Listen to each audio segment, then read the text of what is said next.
আসসালামু আলাইকুম ওয়া রাহমাতুল্লাহি ওয়া বারাকাতুহু। আলহামদুলিল্লাহ ওয়াসসালাতু ওয়াসসালামু আলা রাসূলিল্লাহ ওয়া বা'দ। ইলম একাডেমি বাংলা এর নিয়মিত ডিপ্লোমা কোর্সের শিক্ষার্থীবৃন্দ, আজকে আমরা হাদিস ডিপ্লোমা কোর্সের ৪১ নম্বর হাদিস নিয়ে আমরা আলোচনা করব। হাদিসটির মূল শিরোনাম হচ্ছে আলামাতুল ঈমান তথা ঈমানের আলামত ও লক্ষণসমূহ। প্রিয় শিক্ষার্থীবৃন্দ, আমরা ইলম একাডেমির নিয়মিত আয়োজনগুলো, যেহেতু আমরা সবসময় হাদিসের কোর্সের বিভিন্ন বিষয়গুলো কয়েকটা ভাগে আমরা ভাগ করে আলোচনা করি। তার মধ্যে অন্যতম অংশ হচ্ছে প্রথমে হাদিসটির আরবি এবারত সুন্দরভাবে পড়া, তারপরে সেটার বাংলা অনুবাদ শিখা, প্রত্যেকটা কঠিন শব্দ গরিবুল হাদিস বা মুফরাদাতুল গরিব ও মুফরাদাতুল হাদিস যেগুলো আছে সেগুলো নিয়ে আমরা ব্যাখ্যা বিশ্লেষণ করা। এরপরে এই হাদিস থেকে আমরা কি কি বিধি বিধান পেতে পারি এই হাদিসের মাধ্যমে সেগুলো নিয়ে আমরা আলোচনা করব, এবং সর্বশেষ এই হাদিসের শিক্ষা, এটা নিয়ে আমরা আলোচনা করব। আমাদের আজকের এই নিয়মিত আয়োজনে দুটো বিষয় তথা দুটো হাদিস নিয়ে আলোচনা করা হবে। প্রথম হাদিসটি হচ্ছে আলামতুল ঈমান তথা ঈমানের যে আলামত, সেই আলামত সংক্রান্ত হাদিস, এবং দ্বিতীয় হাদিসটি হচ্ছে সিআতু মাগফিরাতিল্লাহি তাআলা, অর্থাৎ আল্লাহ তাআলার ব্যাপক ক্ষমার যে ব্যাপকতা, এই দুটো বিষয় আমরা আলোচনা করব আজকের এই নিয়মিত আয়োজনে। প্রিয় শিক্ষার্থীবৃন্দ, আসুন আমরা প্রথম হাদিসটি নিয়ে আমরা আলোচনা শুরু করি। যে এই হাদিসের মধ্যে রাসূলুল্লাহ সাল্লাল্লাহু আলাইহি ওয়াসাল্লাম আমাদেরকে খুবই গুরুত্বপূর্ণ একটি বিষয় আমাদেরকে এখানে দিক নির্দেশনা দিয়েছেন। সেটা হচ্ছে আমরা ঈমানের আলামত, আমরা কিভাবে বুঝবো যে আমাদের ঈমান ঠিক আছে, আমরা মুমিন তথা আমাদের ঈমানের আলামত কি। এটা এই গুরুত্বপূর্ণ এই প্রশ্নের জবাব রাসূলুল্লাহ সাল্লাল্লাহু আলাইহি সাল্লাম এই হাদিসের মাধ্যমে দিয়েছেন। আমরা হাদিসের আরবি ইবারতটি আগে পড়ি। আন আবি মুহাম্মাদিন আব্দুল্লাহ ইবনে আমর ইবনে আল-আস রাদিয়াল্লাহু তাআলা আনহুমা قال قال رسول الله صلى الله عليه وسلم لا يؤمن أحدكم حتى يكون هواه تبعا لما جئت به। আবু মুহাম্মদ আব্দুল্লাহ ইবনে আমর ইবনুল আস রাদিয়াল্লাহু তাআলা আনহুমা থেকে এই হাদিসটি বর্ণিত। তিনি বলেন, রাসূলুল্লাহ সাল্লাল্লাহু আলাইহি ওয়াসাল্লাম বলেছেন, তোমাদের মধ্যে কেউ ততক্ষণ পর্যন্ত ঈমানদার হবে না যতক্ষণ না আমি যা নিয়ে এসেছি তার প্রতি তার ইচ্ছা আকাঙ্ক্ষা অনুগত না হয়ে যায়। আমরা ব্যাখ্যার মধ্যে এর বিস্তারিত আমরা আলোচনা করব ইনশাআল্লাহ। এই হাদিসটি হাসান সহি, এটাকে গ্রন্থকার বলছেন, এটাকে আমি কিতাবুল হুজ্জা থেকে সহি সনদের সাথে বর্ণনা করেছি। সনদ দয়ীফ আল হুজ্জা ইবনে মাকদেসি, খণ্ড 2, 393 নম্বর হাদিস। এই গেল এই হাদিস। এখন এই হাদিসের যে মধ্যে যে শব্দগুলো আছে, আগে আমরা এই শব্দ নিয়ে একটু আলোচনা করি, তারপরে আমরা ব্যাখ্যা বিশ্লেষণে যাব ইনশাআল্লাহ।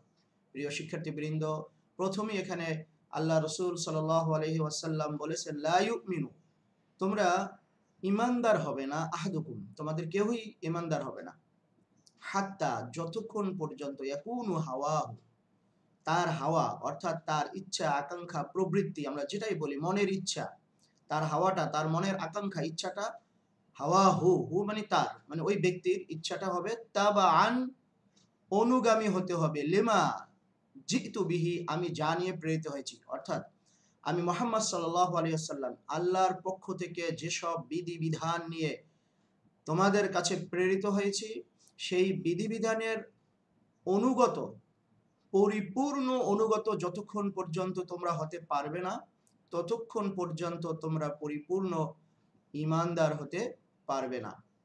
অর্থাৎ এই হাদিসটার যদি আমরা ব্যাখ্যা আসি, তাহলে চমৎকার একটা ব্যাখ্যা আল্লাহ তাআলার কালামের মধ্যে আমরা পেয়ে যাই, যে রব্বুল আলামিন তার কালামে বলেছেন, বিসমিল্লাহির রহমানির রহিম, ফালা ওয়া রাব্বিকা লা ইউমিনুনা হাত্তা ইউহাক্কিমুকা ফীমা শাজারা বাইনাহুম সুম্মা লা ইয়াজিদু ফি আনফুসিহিম হারাজাম মিম্মা কাদাইতা ওয়া ইউসাল্লিমু তাসলিমা। আল্লাহ তাআলা সূরা নিসার ৬৫ নম্বর আয়াতে বলেছেন, আল্লাহর কসম করে বলেছেন, ফালা ওয়া রাব্বিকা, যে কিন্তু বিষয়টি তারা যা মনে করে তা এমন নয়, আপনার রবের শপথ, তারা ততক্ষণ পর্যন্ত মুমিন হতে পারবে না যতক্ষণ পর্যন্ত নিজেদের মধ্যে সংগঠিত বিবাদ সমাধানে আপনাকে বিচারক হিসাবে মান্য না করবে এবং আপনার সিদ্ধান্তে তারা নিজেদের মনে কোনো প্রকার সংকীর্ণতা অনুভব না করবে এবং পূর্ণরূপে আপনার সিদ্ধান্তকে মেনে না নিবে। তো সূরা নিসার এই আয়াতের মধ্যে ঈমানের আলামত কয়েকটা বিষয় এখানে বলা হয়েছে। এই আয়াতের আলাদা শানে নজুলও আছে, সেটা আমরা একটু আগে বলছি। তো এখানে কয়টা বিষয় বলা হয়েছে আয়াতের মধ্যে, আমরা সেটা একটু যদি আমরা বুঝি। ১ নম্বরে বলা হচ্ছে নিজেদের মধ্যে যে সংগঠিত বিবাদাপাত বা কোনো সমস্যা যদি দেখা যায়, তাহলে সেই সমস্যার সমাধান কল্পে একমাত্র বিচারক হিসাবে নবী মুহাম্মদ রাসূলুল্লাহ সাল্লাল্লাহু আলাইহি ওয়াসাল্লামকে মেনে নিতে হবে। কারণ এখানে এই সমস্যাগুলোর সমাধান নবী মুহাম্মদ রাসূলুল্লাহ সাল্লাল্লাহু আলাইহি ওয়াসাল্লাম একমাত্র আল্লাহ তাআলার প্রাপ্ত ওহীর মাধ্যমেই আমাদের মাঝে করে দিবেন। তদ্রূপ আমাদের যদি রাসূলুল্লাহ মারা যাওয়ার পরেও আমাদের যদি কোনো সমস্যা হয়, তাহলে অবশ্যই আমরা সেই সমস্যাগুলো প্রত্যাবর্তন করব কার দিকে? আল কোরআন এবং হাদিসের দিকে। ওয়াইদা তানাজাইতুম যখন তোমরা কোনো তানাজু করবে এবং যখন তোমাদের মধ্যে যখন মানে বিবাদ দেখা দেবে, তখন তোমরা কি করো? ফারুদ্দুহু ইলাল্লাহি ওয়ার রাসূল, আল্লাহ এবং আল্লাহর দিকে কি করো? প্রত্যাবর্তন করো বা ফিরাও। আল্লাহ তাআলা যেমন বলেছেন, আতিউল্লাহ ওয়া আতিউর রাসূল ওয়া উলিল আমরি মিনকুম, তোমরা আল্লাহ এবং আল্লাহর রাসূলের আনুগত্য করো এবং তোমাদের মধ্যে যে উলিল আমর আছে তার আনুগত্য করো। উলিল আমর বলতে এখানে ফকিহ অথবা উলামায়ে কেরাম বা রাষ্ট্রের যারা রাষ্ট্রপ্রধান, ইসলামী খেলাফতের রাষ্ট্রপ্রধান, তাদেরকে আমরা উলিল আমর হিসাবে মনে করি। তো এই ধরনের লোকদের কাছে আমাদের ঝগড়া বা আমাদের কোনো বিবাদ হলে তাদের কাছে প্রত্যাবর্তন করতে হবে। কিন্তু যখনই আমরা এই উলিল আমরের কাছে বা যেখানেই আমরা প্রত্যাবর্তন করব আমাদের বিষয়টা, তারা কিন্তু কোরআন এবং সুন্নাহ অনুযায়ী তাদেরকে ফয়সালা করতে হবে। তো এই গেল একটা বিষয়, অর্থাৎ আমাদের সংগঠিত বিবাদের সমাধান কল্পে আল্লাহর রসুলকে বিচারক হিসেবে মানতে হবে। তাছাড়াও দ্বিতীয় যে বিষয়টা বলা হচ্ছে, আপনার সিদ্ধান্তে তারা নিজেদের মনে কোনো প্রকার সংকীর্ণতা অনুভব না করবে। অর্থাৎ রাসূলুল্লাহ আমাদের সাল্লাল্লাহু আলাইহি সাল্লাম আমাদেরকে যে ফয়সালা করে দেবেন, যেই বিবাদ মীমাংসা করে দেবেন কোরআন এবং তার সুন্নাহ অনুযায়ী, সেইটাকে আমাদের নির্দ্বিধায় ভালোবাসার ভালোবাসা নিয়ে কোনো রকমের সংকীর্ণতা না নিয়ে ইনসাফ, এইটাই যে আমাদের জন্য কল্যাণকর, এটাকে মেনে নিতে হবে। মনের মধ্যে কোনো রকম দ্বিধা সংশয় রাখা যাবে না যে রাসূলুল্লাহ কি আমার পক্ষে ফয়সালা দিয়েছেন নাকি আমার বিপক্ষে ফয়সালা দিয়েছেন, এই ধরনের কোনো রকমের সংকীর্ণতা আমাদের মধ্যে রাখা যাবে না। ৩ নম্বর যে শর্তটা কোরআনের মধ্যে বলা হয়েছে, ওয়ায়ুসাল্লিমু তাসলিমা, এবং পূর্ণরূপে আপনার সিদ্ধান্তকে যতক্ষণ পর্যন্ত তারা মেনে না নিবে ততক্ষণ পর্যন্ত তারা পূর্ণ ঈমানদার হবে না। তো প্রিয় শিক্ষার্থীবৃন্দ, আমরা এই যে আয়াত, এই আয়াতের একটা শানে নুজুল আছে, যে কি প্রেক্ষাপটে আয়াতটা নাজিল হয়েছে। আয়াতটা কিন্তু দুইজন মুমিনের ব্যাপারে আয়াতটা নাজিল হয়েছে। এটা কিন্তু কোনো মুশরিক বা কোনো মুনাফিক বা অন্য কোনো কারো ব্যাপারে নাজিল হয় নাই। হ্যাঁ, একজন আনসারী সাহাবী রাদিয়াল্লাহু তাআলা আনহু এবং একজন মুহাজির রাদিয়াল্লাহু তাআলা আনহু, দুইজনের ব্যাপারে এই আয়াতটি নাজিল হয়েছে। তাহলে বোঝাই গেল যে আনসারী সাহাবী তাদের ব্যাপারে নাজিল হয়েছে। তো অবশ্যই আমরা বুঝতে পারি যে এই আয়াতের মধ্যে মুমিনদের জন্য বিশেষ একটা বার্তা রয়েছে। যেমন আরেকটি শানের যদি আমরা বলি, জুবায়ের রাদিয়াল্লাহু তাআলা আনহুর মাঝে এবং জনৈক আনসারী সাহাবীর মাঝে পানি বন্টন নিয়ে একটু বিবাদ হয়েছিল। একটু ক্ষেতের পানি নিয়ে বন্টন নিয়ে একটু ঝামেলা হয়েছিল। তারা উভয়ে আল্লাহ রাসূল সাল্লাল্লাহু আলাইহি ওয়াসাল্লামের নিকট বিচারের জন্য তারা আসছেন।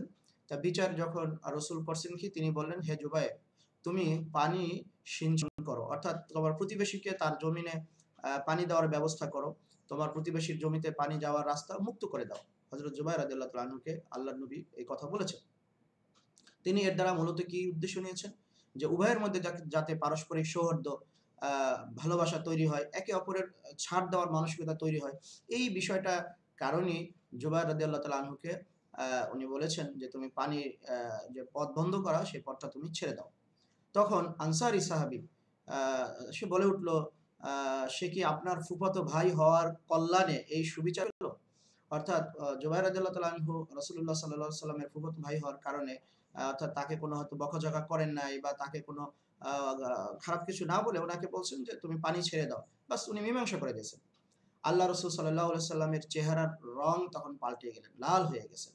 যে তিনি বললেন, হে জুবায়ের, পানি যতক্ষণ পর্যন্ত দেয়াল সমপরিমাণ না হয় ততক্ষণ পর্যন্ত তুমি কি করো, পানি আটকে রেখো, এরপরে পানি ছেড়ে দাও। অর্থাৎ ওই আনসারী সাহাবী যেহেতু রাসূলুল্লাহর ফয়সালায় তিনি সন্তুষ্ট হন নাই, এই কারণে রাসূলুল্লাহ সাল্লাল্লাহু আলাইহি সাল্লাম রাগান্বিত হয়ে বলেছেন যে, জুবায়েরকে বলছেন যে তুমি পানি আটকে রেখো, যতক্ষণ পর্যন্ত তোমার দেয়াল বরাবর পানি না হবে ততক্ষণ পর্যন্ত তুমি পানি আটকে রেখো, তারপরে তুমি পানি ছেড়ে দাও। এটা মূলত সহিহ বুখারীর 2359 এবং 2360 নম্বর হাদিস, সহিহ মুসলিমের 2357 নম্বর হাদিস, এই ঘটনা সেখানে উল্লেখ করা আছে। তো এইখানে মূলত রাসূলুল্লাহ সাল্লাল্লাহু আলাইহি ওয়াসাল্লাম জুবায়ের রাদিয়াল্লাহু তাআলা আনহুকে আনসারী সাহাবীর ব্যক্তির স্বার্থের প্রতি লক্ষ্য রেখে সিদ্ধান্ত দিয়েছিলেন। কিন্তু আনসারী ব্যক্তি তাকে রাগান্বিত করল, এবং এই রাগান্বিত করার কারণে তখন তিনি জুবায়ের রাদিয়াল্লাহু তাআলা আনহুকে আবশ্যকীয় অধিকার একমাত্র জুবায়েরের জন্যই ধার্য করে দিলেন, এবং তখনই এই আয়াতটি নাজিল হয়। তাহলে প্রিয় শিক্ষার্থীবৃন্দ, আমরা এই আয়াতের মাধ্যমে যেটা দেখতে পেলাম, যে এই আয়াতটি নাজিল হওয়ার প্রেক্ষাপট কিন্তু দুইজন মুমিনের ব্যাপারে নাজিল হয়েছে। অতএব অতএব আমাদের মধ্যে রাসূলুল্লাহ সাল্লাল্লাহু আলাইহি ওয়াসাল্লাম যেহেতু লাকাদ কানা লাকুম ফি রাসূলিল্লাহি উসওয়াতুন হাসানাহ, সর্বক্ষেত্রে আমাদের জন্য রাসূলুল্লাহ হচ্ছেন উসওয়ায়ে হাসানা, তথা তথা উত্তম আদর্শ। অতএব রাসূলুল্লাহর এই আদর্শ যেহেতু, তিনি যেভাবে ফয়সালা করবেন অবশ্যই আদর্শ অনুযায়ী ফয়সালা করবেন, ইনসাফের সাথেই ফয়সালা করবেন, এই ফয়সালা আমাদের অন্তরের অন্তঃস্থল থেকে মানতে হবে। যেমন রাসূলুল্লাহ সাল্লাল্লাহু আলাইহি ওয়াসাল্লাম থেকে সহিহ সূত্রে আরেকটি বর্ণনা পাওয়া যায় যে রাসূলুল্লাহ সাল্লাল্লাহু আলাইহি ওয়াসাল্লাম বলেছেন, লা ইউমিনু আহাদুকুম হাত্তা আকুনা আহাব্বা ইলাইহি মিন ওয়ালিদিহি ওয়া ওয়ালাদিহি ওয়ান নাসি আজমাইন। অর্থাৎ ওই মহান সত্তার কসম, যার হাতে আমার জীবন রয়েছে, তোমাদের কেউ ততক্ষণ পর্যন্ত মুমিন হতে পারবে না যতক্ষণ পর্যন্ত তার নিকট আমি তার মা-বাবা, তার সন্তান এবং পৃথিবীর সকল মানুষের চাইতে অধিক প্রিয় না হব। এটা সহিহ বুখারীর হাদিস নম্বর 15। এই হাদিসটি যদি আমরা একটু লক্ষ্য করি, তাহলে আল্লাহর নবী সাল্লাল্লাহু আলাইহি ওয়াসাল্লাম কি বলেছেন, যে পৃথিবীর সমস্ত মানুষের চেয়ে রাসূলুল্লাহ সাল্লাল্লাহু আলাইহি ওয়াসাল্লাম আমাদের কাছে প্রিয় হতে হবে। এখানে রাসূলুল্লাহ প্রিয় হতে হবে বলতে, রাসূলুল্লাহ সাল্লাল্লাহু আলাইহি ওয়াসাল্লামের যে জীবন আদর্শ, সেই জীবন আদর্শ আমাদের কাছে প্রিয় হতে হবে, সেই জীবন আদর্শ আমাদের মেনে নিতে হবে, সেই জীবন আদর্শ আমাদের অনুসরণ অনুকরণ করতে হবে। আমরা রসুলকে ভালোবাসি, মুখে যদি বলি আমি রসুলকে ভালোবাসি, তাহলে এই দাবি কিন্তু আমাদের বাস্তবতার সাথে মিল নাই। আপনি যদি বলেন আপনার বাবা মাকে ভালোবাসেন, তো বাবা মাকে ভালোবাসেন, বেশ ভালো কথা, কিন্তু বাবা আপনাকে বলছে, বাবা তুমি এই কাজটা করে দাও, অথবা তুমি অমুক জায়গায় গিয়ে তোমার ফুফুকে বা তোমার চাচাকে এই জিনিসটা দিয়ে আসো, তুমি অমুক কাজটা করে আসো। অমনিতেই আপনি বললেন যে আমি পারবো না, আমি ওখানে যেতে পারবো না, তুমি যাও বাবা। তাহলে কি এটা ভালোবাসার লক্ষণ হলো? আপনার মা আপনাকে অনেক ভালোবাসেন, বা আপনি মাকে ভালোবাসেন। মা আপনাকে বলল, বাবা পড়াশোনা করো, বা বখাটেদের সাথে মিশো না, বা খারাপ কাজ করো না। আপনি মায়ের কোনো কথাই শুনলেন না। তাহলে এটা কি ভালোবাসার আলামত? কখনোই না। তদ্রূপভাবে রাসূলুল্লাহ সাল্লাল্লাহু আলাইহি ওয়াসাল্লাম এবং আল্লাহ তাআলাকে যদি ভালোবাসতে হয়, আল্লাহ তাআলা বলছেন, কুল ইন কুনতুম তুহিব্বুনাল্লাহ, যদি তোমরা আল্লাহকে ভালোবাসো ফাত্তাবিউনি ইউহিব্বুকুমুল্লাহ, তাহলে তোমরা আল্লাহর নবীর কথা বলেছেন যে তাহলে আল্লাহর নবীর অনুসরণ করো, ইউহিব্বুকুমুল্লাহ, আল্লাহ তোমাদেরকে ভালোবাসবেন। তাহলে আল্লাহর নবী সাল্লাল্লাহু আলাইহি সাল্লামের ভালোবাসা যদি আমাদের পেতে হয়, তাহলে আল্লাহর নবী সাল্লাল্লাহু আলাইহি সাল্লামের অনুসরণ অনুকরণ করার মাধ্যমেই কিন্তু সেটা করতে হবে।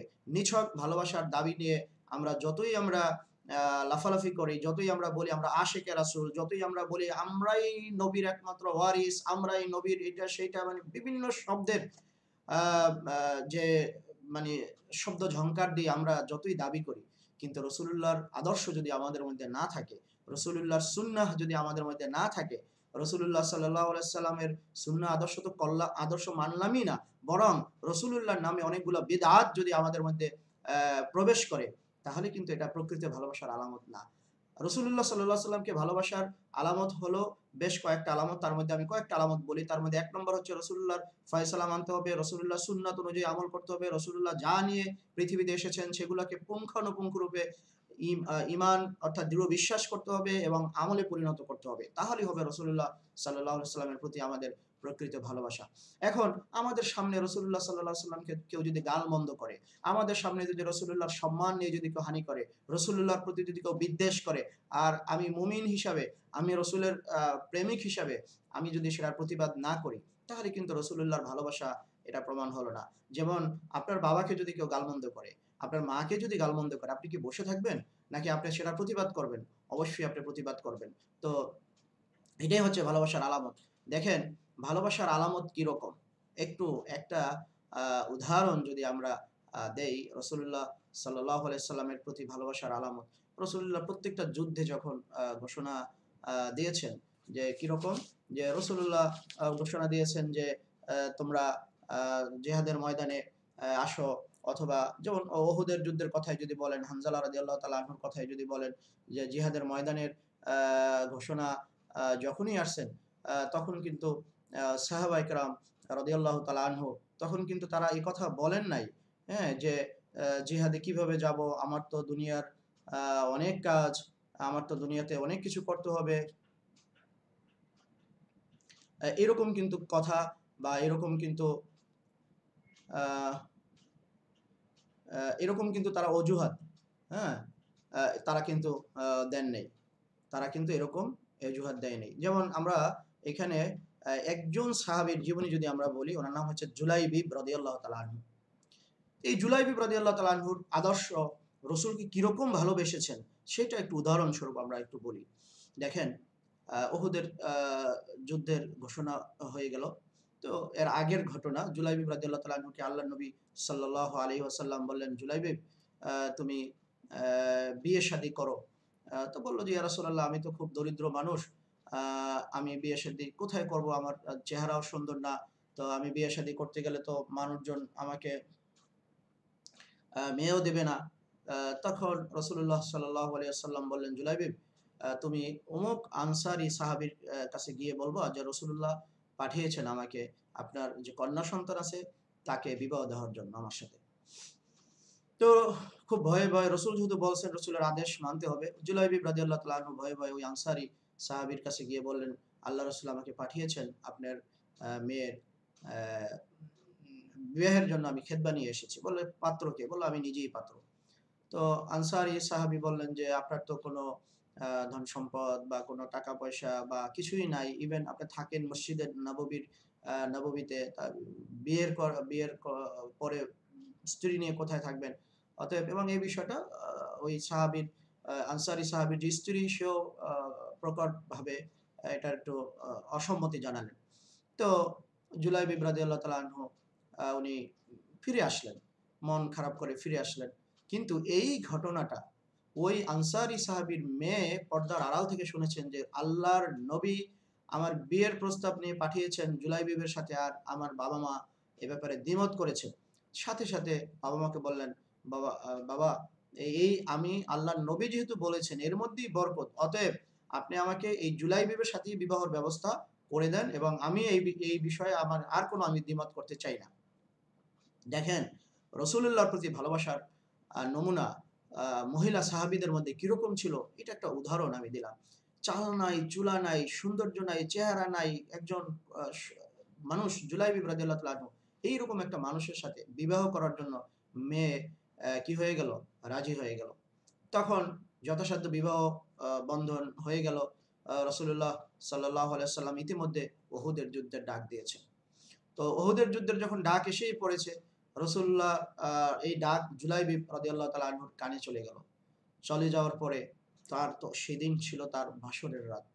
জুলাইবিব রাদিয়াল্লাহু তাআলা আনহু বাসর ঘর থেকে একদম স্ত্রীকে ছিটকে রেখে বাসর ঘরে রেখেই তিনি উহুদের ময়দানে শরীক হয়ে গেলেন। তো উহুদের ময়দানে ৭০ জন সাহাবী আমরা জানি শাহাদাত বরণ করেছেন। তো সবার লাশ পাওয়া গেল, কিন্তু ২ জন ব্যক্তির লাশ পাওয়া গেল না। একজন হলো হানজালা রাদিয়াল্লাহু তাআলা আনহু, আরেকজন হলেন এই জুলাইবিব রাদিয়াল্লাহু তাআলা আনহু। তো এই জুলাইবিব রাদিয়াল্লাহু তাআলা আনহুর লাশ যখন খোঁজাখুঁজি করলো, তখন অনেক দূরে ৫-৬ জন কাফেরের মধ্যে তার এই লাশটা পাওয়া গেল। এবং সেখানে দেখলো খুবই রক্তাক্ত অবস্থা। অর্থাৎ তিনি কাফেরদেরকে হত্যা করতে গিয়ে নিজেও শহীদ হয়েছেন। এরকম একটা অবস্থার মধ্যে যখন তার লাশ পাওয়া গেল, পাওয়া যাওয়ার পরে রাসূলুল্লাহ সাল্লাল্লাহু আলাইহি ওয়াসাল্লাম তার দিকে তাকিয়ে রাসূলুল্লাহ মুচকি হাসি দিলেন। এত আনুগত্য ছিল। বাসর ঘর থেকে চলে আসছে আল্লাহর নবীর ডাক শুনে।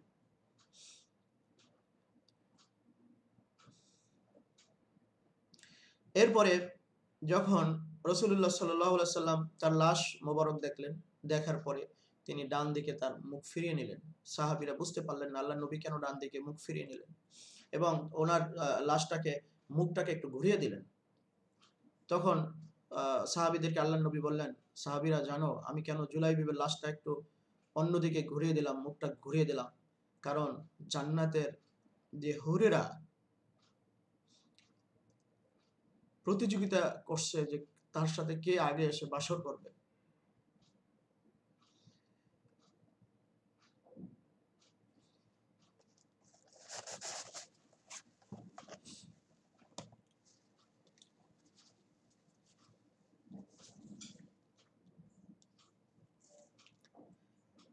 প্রিয় শিক্ষার্থীবৃন্দ, এই ছিল সাহাবীদের আনুগত্যের একটা উদাহরণ।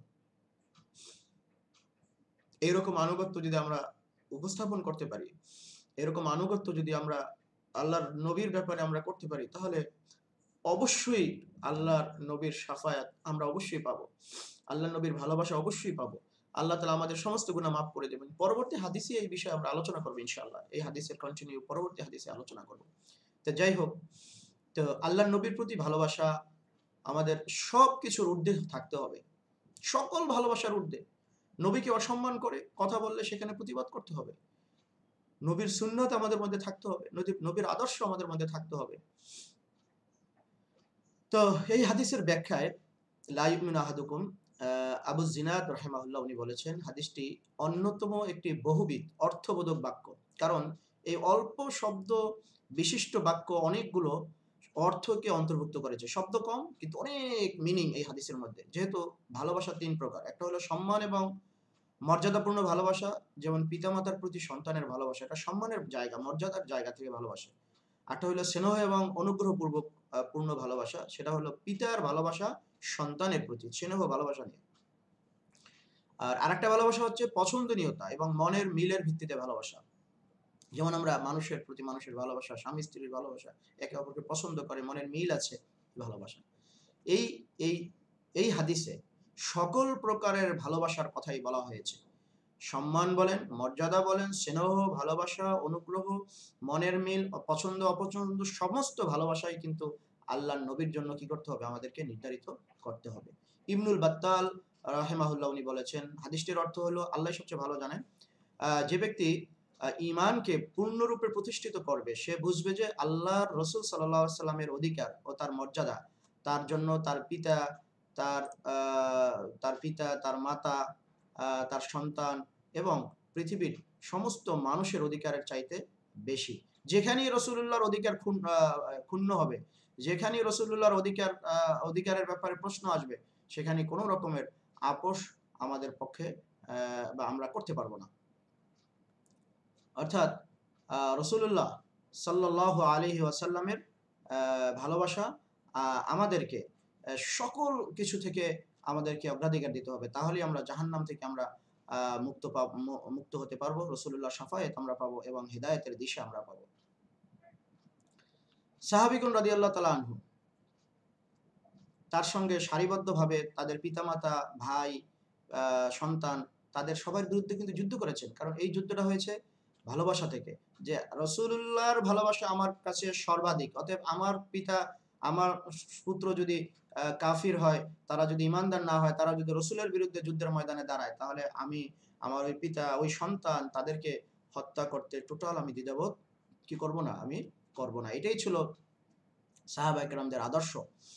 এবং আবু বকর রাদিয়াল্লাহু আনহু, যেমন আমরা যদি এখানে একটা ঘটনা যদি আমরা দেখি, আবু উবাইদা নিজ পিতাকে হত্যা করেছেন। এই জন্য যে সে আল্লাহ রসুল সাল্লাল্লাহু আলাইহি সাল্লামকে কষ্ট দিত। আবু বকর রাদিয়াল্লাহু তাআলা আনহু তারই পুত্র আব্দুর রহমানের মুখোমুখি হয়েছিলেন বদরের ময়দানে। হয়তো তিনি সম্ভব হলে তাকে হত্যা করতেন। যে নিজের ক্ষেত্রে এই বিষয়টির নিজের ক্ষেত্রে অর্থাৎ নিজ সন্তানের ক্ষেত্রে এই যে আব্দুর রহমান তখন ঈমান আনেন নাই। এই বদরের যুদ্ধে হযরত আবু বকর রাদিয়াল্লাহু তাআলা আনহু উপস্থিত থেকে এটা নিশ্চিত করেছেন যে তার সন্তান রাসূলের বিরুদ্ধে দাঁড়িয়েছে, অতএব এই সন্তান যদি তার সামনে পড়তো তাহলে আবু বকর রাদিয়াল্লাহু তাআলা আনহু সেখানেই তাকে হত্যা করে ফেলতেন। প্রিয় শিক্ষার্থীবৃন্দ, এই কারণেই আমরা এই আজকের যে হাদিসটা, এই হাদিসটার মধ্যে আমরা কি শিক্ষা পেলাম, বা এই হাদিসের প্রথম কথা হলো এই হাদিসের থেকে আমরা কি বিধিবিধান পেলাম। তাহলে প্রথম বিধান যেটা সংক্ষেপে যদি আমি বলি, যে রাসূলুল্লাহর ভালোবাসা আমাদের মধ্যে সর্বাধিক আমাদের মধ্যে নিশ্চিত হতে হবে এবং রাসূলুল্লাহকে সবকিছুর চেয়ে ভালোবাসতে হবে। রাসূলুল্লাহ যেসব বিধিবিধান নিয়ে এসেছেন, ফরজ, ওয়াজিব, সুন্নাত, মুস্তাহাব সবকিছু আমাদের মান্য করতে হবে। এখানে কোনো নাই, কোনো কথা বলার সুযোগ নাই। যে এটা আমার পক্ষে সম্ভব না। পর্দা করা এত বড় কঠিন ফরজ, আমি পারব না। হুম? তারপরে নামাজ পড়া এত কঠিন কাজ, আমি পারব না। এইরকম কোনো সুযোগ কিন্তু এখানে নাই। রাসূলুল্লাহর ভালোবাসা যদি আপনি পেতে হয়, রাসূলুল্লাহকে যদি আ আপনি যদি ঈমানদার হন, তাহলে রাসূলুল্লাহ যা নিয়ে এসেছেন, যত বিধান ফরজ, ওয়াজিব, সুন্নাত সেগুলো মানতে হবে এবং যেসব বিধিবিধানগুলা রাসূলুল্লাহ আমাদের জন্য হারাম করেছেন, মাকরুহ করেছেন, সেগুলো থেকেও বিরত থাকতে হবে। বিশেষ করে যত প্রকারের হারাম আছে, যেমন সুদ, ঘুষ, দুর্নীতি, যেকোনো অপরাধ করা, মানুষকে হত্যা করা, মানুষের সাথে মিথ্যা বলা, মানুষকে ক্ষতি করা, মানুষকে অপবাদ দেওয়া, খুবই মারাত্মক। অপবাদ দেওয়া, মানুষকে মিথ্যা অপবাদ দেওয়া। লাআনাহুমুল্লাহু ফিদ দুনিয়া ওয়াল আখিরাহ। আল্লাহ তাদেরকে আ দুনিয়া এবং আখিরাতেই লানত করবেন এবং তাদেরকে ওয়ালাহুম আযাবুন আলীম, তাদের জন্য যন্ত্রণাদায়ক শাস্তি আছে। আমাদের সমাজে আ এই এই কাজটা অহরহ হয়ে থাকে।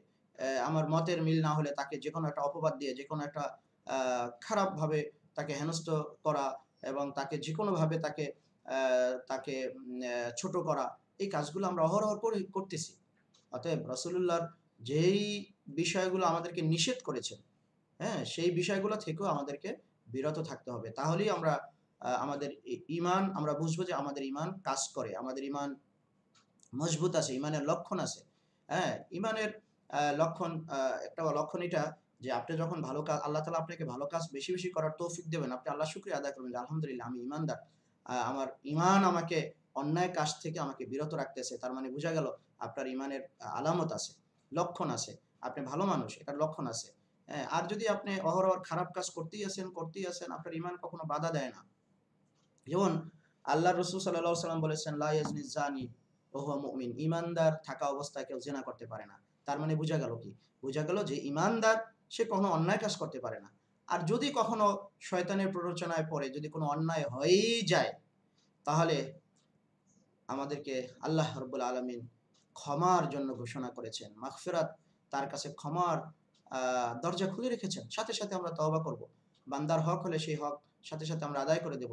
এবং এই বিষয়েই আমাদের ২য় হাদিস, অর্থাৎ ৪২ নম্বর হাদিস নিয়ে আমরা আলোচনা করব।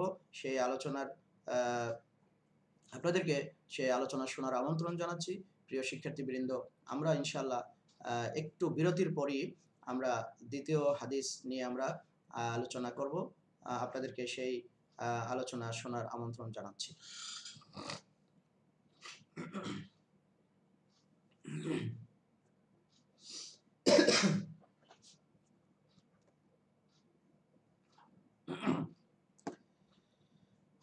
আলহামদুলিল্লাহ, আলহামদুলিল্লাহ ওয়াকাফা ওয়া সালামুন আলা ইবাদিহিল্লাযীনা ইসতাফা, আম্মা বা'দ।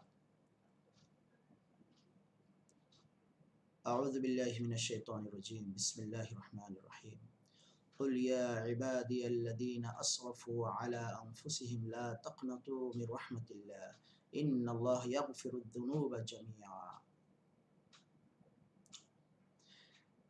ইলম একাডেমি বাংলা এর নিয়মিত আয়োজন ডিপ্লোমা কোর্স।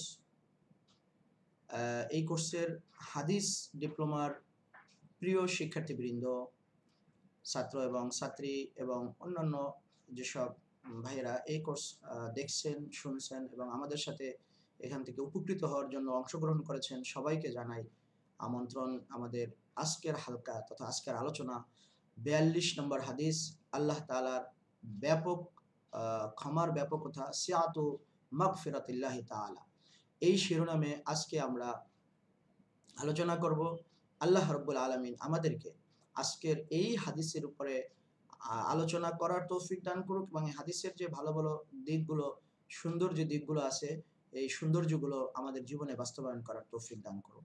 প্রিয় শিক্ষার্থীবৃন্দ, আজকের আমাদের আলোচনার বিষয় যে হাদিসটি আমরা আলোচনা করব, এটা তিরমিজি সুনানে তিরমিজির হাদিস। হযরত আনাস ইবনে মালিক রাদিয়াল্লাহু তাআলা আনহু থেকে বর্ণিত এই হাদিস, এবং এই হাদিসটি আমরা এই হাদিসের আগে অনুবাদ করব, আরবি ইবারত পড়ার পরে অনুবাদ শিখব। হাদিসের যে কঠিন শব্দ থাকলে সেই শব্দগুলোর ব্যাখ্যা আমরা শিখব।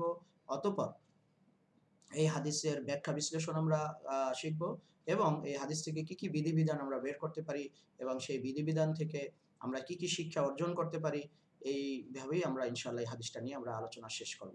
তো আগে আমি এই হাদিসটি ইবারত আমি পড়ছি, আপনারা বিশুদ্ধভাবে এই ইবারতগুলো পড়ার চেষ্টা করবেন।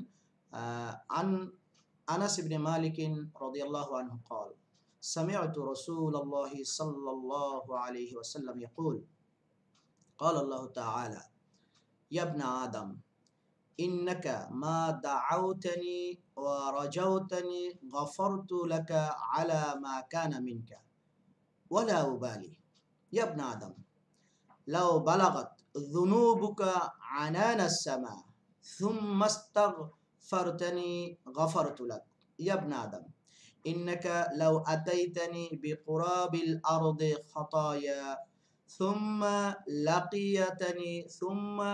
لقيتني لا تشرك بي شيئا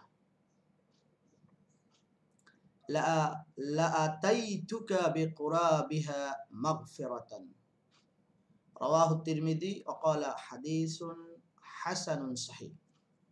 প্রিয় শিক্ষার্থীবৃন্দ, এই হাদিসের আমরা অনুবাদটি আমরা আগে দেখে নেব, তারপরে হাদিসের অনুবাদের ক্ষেত্রে যে কঠিন শব্দগুলো আছে সেই শব্দগুলো আমরা ইনশাআল্লাহ দেখে নেব। আনাস রাদিয়াল্লাহু তাআলা আনহু থেকে বর্ণিত, তিনি বলেন রাসূলুল্লাহ সাল্লাল্লাহু আলাইহি ওয়াসাল্লাম কে বলতে শুনেছি, আল্লাহ তাআলা বলেছেন, হে আদম সন্তান, ইয়া ইবনা আদম, যতক্ষণ পর্যন্ত তুমি আমাকে ডাকবে এবং আমার কাছে ক্ষমা প্রত্যাশা করবে, তুমি যাই প্রকাশ করো না কেন আমি তা ক্ষমা করে দেব, আর আমি কোনো কিছুর পরোয়া করি না। হে আদম সন্তান, তোমার গুনাহ যদি আকাশ সমান হয়ে যায় আর তুমি আমার কাছে ক্ষমা চাও, তাহলে আমি তোমাকে ক্ষমা করে দেব। হে আদম সন্তান, যদি তুমি পৃথিবী সমপরিমাণ গুনাহ নিয়ে আমার কাছে আসো এবং আমার সঙ্গে কোনো কিছুকে শরীক না করে আখেরাতে আমার সাক্ষাতের জন্য আসো, সাক্ষাৎ লাভ করো, তাহলে আমি সমপরিমাণ ক্ষমা নিয়ে তোমার সঙ্গে সাক্ষাৎ করব। সুবহানাল্লাহ, সুবহানাল্লাহ, মা আযমু শানাক। আল্লাহ তাআলা কত দয়াশীল, আল্লাহ তাআলা কত ক্ষমাশীল, আল্লাহ তাআলা কত মহান বান্দাদের প্রতি। এই হাদিসটি যদি আমরা যে কোনো মানুষ, বিশেষ করে অপরাধী মানুষ, গুনাহগার মানুষ যদি এই হাদিসটা নিয়ে একটু যদি পর্যালোচনা করে, একটু যদি গভীরভাবে যদি একটু খেয়াল করেন, তাহলে দেখবেন আল্লাহ সুবহানাহু ওয়া তাআলা কত বড় মহান, কত বিরাট, কত তার অনুগ্রহ বান্দার প্রতি।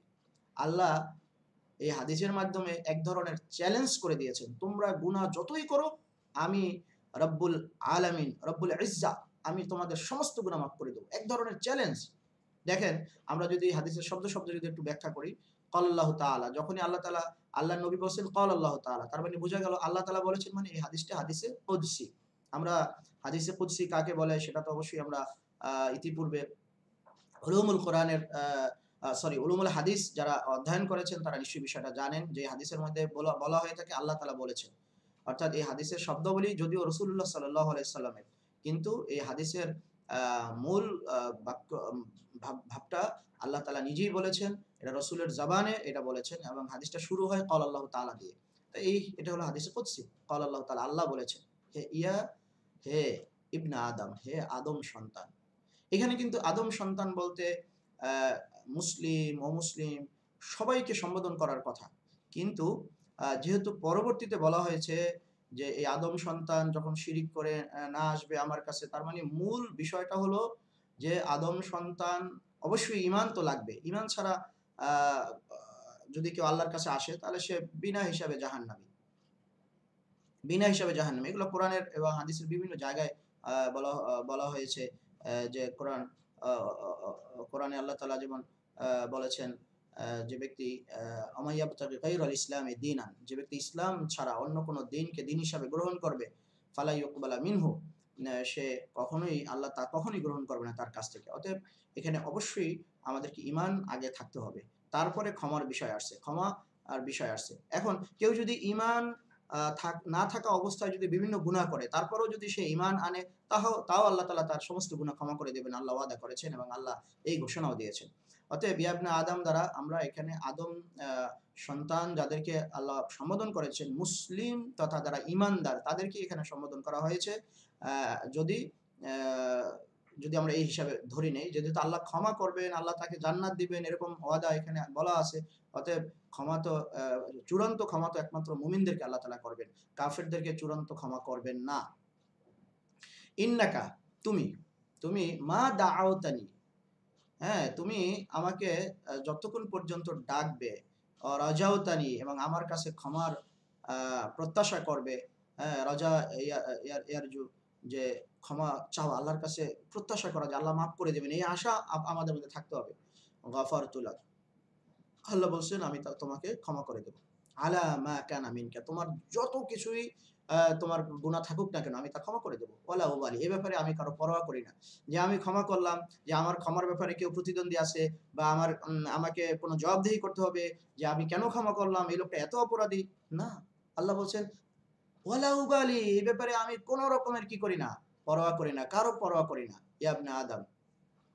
এবার আল্লাহ তাআলা একটা চ্যালেঞ্জের মতো বলতেছেন, লাও বালাগাত যুনুবুকা, যদি তোমার গুনাহ যদি এরকম হয়, আনানাস সামা, আসমান সমপরিমাণ যদি হয়ে যায়, অর্থাৎ জমিন এবং আসমানের মধ্যে যত ফাঁকা জায়গা আছে সমস্ত ফাঁকা জায়গা যদি ভর্তি হয়ে যায় তোমার গুনাহে, সুম্মা আ সুম্মাস্তাগফার সুম্মাস্তাগফারতানি, এরপরে তুমি যদি আমার কাছে ক্ষমা চাও, আমার কাছে মাফ চাও, হ্যাঁ, গাফারতু লাক, তাহলে আমি তোমাকে কি করে দেব? ক্ষমা করে দেব। যত প্রকার গুনাহ হোক। ইয়া ইবনে আদম, হে আদম সন্তান, ইন্নাকা লাউ আতাইতানি, যদি তুমি আমার কাছে আসো, মানে মৃত্যুর পরে যদি আমার কাছে তুমি আসো, কি অবস্থায়? বিকুরাবিল আরদে, জমিন আ পৃথিবী মানে সমপরিমাণ গুনাহ নিয়ে যদি আসো, খাতায়া গুনাহ, জমিন পরিমাণ যদি গুনাহ নিয়ে আসো, অর্থাৎ জমিনের যত জায়গা আছে সব মনে করেন আপনার গুনাহে ভরপুর হয়ে গেছে। সুম্মা লাকিতানি, এরপরে আমার সাথে যদি সাক্ষাৎ করো কিয়ামতের ময়দানে, কোন অবস্থায়? লা তুশরিক বি শাইয়্যা, আমার সাথে কোন শিরিক করা ছাড়া। কারণ আমরা ব্যাখ্যায় বলব, শিরিক করলে আল্লাহ তাআলা কখনোই মাফ করবেন। ইন্নাল্লাহা লা ইয়াগফিরু আইয়ুশরাকা বিহি ওয়া ইয়াগফিরু মা দুনা যালিকা লিমান ইয়াশা। শিরিক করলে আল্লাহ কখনোই মাফ করবেন না। এটা আল্লাহর ঘোষণা।